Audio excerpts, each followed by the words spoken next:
Terungkap kejadian Dena Devanka cemburu pada Ririn, Jonathan Frizzy sebut sebenarnya konyol didengar. Aktor Jonathan Frizzy alias Ijong akhirnya mengungkap satu di antara hal yang menimbulkan kecemburuan sang istri Dena Devanka. Pengakuan ini diungkapkan pada pengacara kondang Hotman Paris Hutapea dan presenter Melanie Ricardo. Menurut Ijong, Dena Devanka cemburu pada lawan mainnya Ririn Dwi Ariyanti. Sebagai informasi, Ijong telah menggugat cerai istri yang mendampinginya selama 9 tahun. Pasalnya, Ijong tak tahan selalu menjadi korban kekerasan sang istri yang kerap cemburu buta. Bahkan, Ijong kerap mengalami luka-luka lantaran perbuatan kasar Dena Devanka. Ijong membenarkan bahwa hal tersebut menjadi alasan menuntut cerai selain karena sikap kasar Dena Devanka. Merasa disudutkan, Ijong mengaku merasa panas karena dicecar terus-menerus.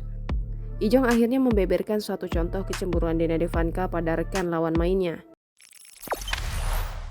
Jangan lupa subscribe, share, komen, dan like ya!